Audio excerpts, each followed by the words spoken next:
Assalamualaikum warahmatullahi wabarakatuh. Berjumpa lagi di serial podcast Misi Menjinakkan Sapi, keajaiban seni beres-beres Jepang yang mengubah hidup. Kita sudah membahas beberapa kesalahan, yaitu 5 kesalahan dari 7 kesalahpahaman tentang beres-beres, dan kita akan masuk ke kesalahan yang kelima. Jadi kita sudah membahas 4 ya, dan kita masuk ke kesalahan yang nomor 5. Untuk mengingatkan, kesalahan ke-1 adalah benda mati itu mati, padahal benda mati itu ada energi ya. Kemudian kesalahpahaman yang kedua adalah beres-beres itu kerjaan rendahan, dan itu salah besar. Beres-beres itu adalah pekerjaan yang mulia, dilakukan oleh orang-orang yang mulia. Kemudian yang ketiga, beres-beres itu nggak usah dipelajari, udah biasa. Itu salah besar, karena beres-beres itu ada ilmunya. Beres-beres itu adalah seni, seperti seni-seni yang lain, ada rumusnya, ada ilmunya. Dan yang keempat, beres-beres itu hanya untuk orang yang rajin. Yang malas itu nggak akan mungkin beres-beres.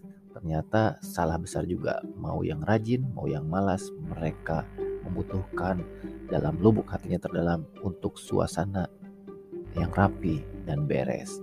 Nah, sekarang masuk ke yang nomor 5 kesalahpahamannya, yaitu percuma beres-beres, nanti juga acak-acakan lagi. Nah, menurut Marie Kondo dalam bukunya di halaman 22-23, dia berkata, Anda mungkin khawatir kalau seusai berbenah total, rumah Anda lambat laun akan kembali berantakan. Barangkali Anda sering berbelanja dan membayangkan bahwa barang Anda akan bertumpuk lagi. Saya paham bahwa sulit mempercayai keampuhan metode saya apabila Anda belum pernah mencobanya. Sekalipun kedengarannya sukar dipercaya, Anda hanya perlu mencicipi keteraturan yang sempurna satu kali supaya bisa mempertahankannya. Itu dalam buku Marie Kondo halaman 22-23. Jadi, kalau kita betul-betul melakukan metode ini, maka kita akan mengalami sebuah sensasi yang membuat kita ingin selalu mempertahankannya dan tidak mungkin kembali lagi. Dalam buku Marie Kondo disebutkan, dan diwawancara orang-orang yang sudah berubah, ternyata mereka tidak kembali pada kebiasaan lamanya. Itu banyak buktinya. Syaratnya kita melakukannya dengan benar. Ya, karena pada dasarnya kita suka suasana yang rapi, dan kalau rapihnya sudah benar sesuai cara-cara nanti yang akan dilakukan, maka kita tidak akan kembali lagi ke kondisi yang berantakan, karena sebenarnya kita tidak menginginkan itu. Jika situasi pasca berbenah kembali berantakan, bagaimana? Nah, itu berarti ada yang salah dan ada yang belum tuntas dalam proses berbenah tersebut. Nanti kita akan temukan dalam seni membuang. Mungkin kita belum sempurna dalam membuang, belum sempurna dalam menyimpan, sehingga kondisinya akan acak-acakan lagi. Jadi kalau melakukan ini secara benar, sudah dibuktikan bahwa tidak ada yang kembali menjadi acak-acakan. Oke, jadi kesimpulan, percuma beres-beres nanti acak-acakan lagi. Betul atau salah? Iya, betul, salah itu. Acak-acakan setelah beres-beres berarti ada yang salah dengan metode beres-beresnya.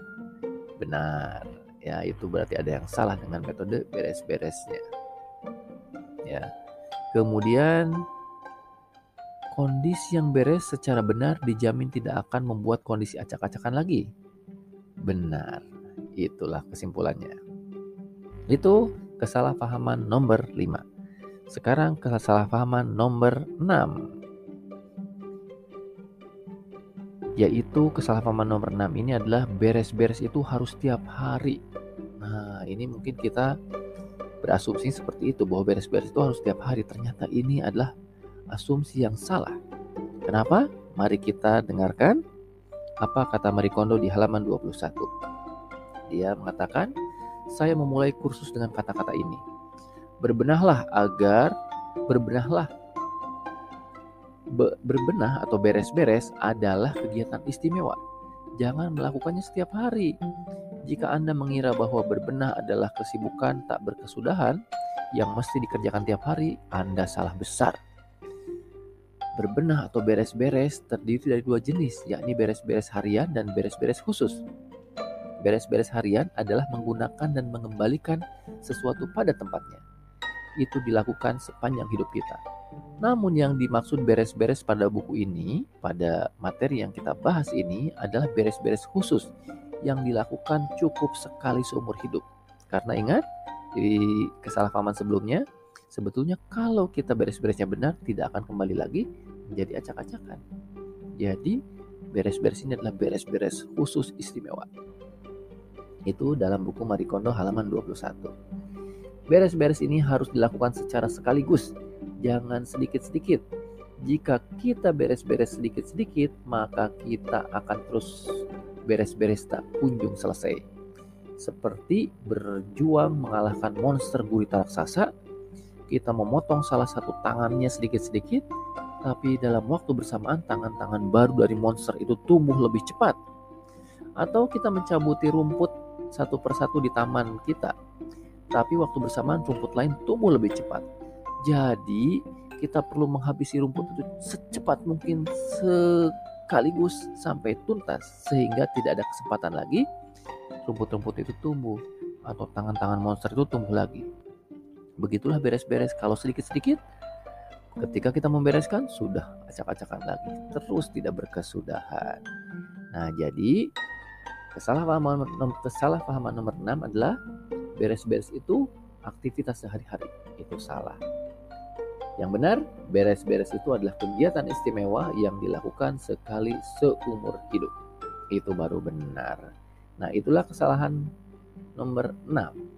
Dan kita akan bahas kesalahan nomor 7, kesalahan yang terakhir di podcast berikutnya.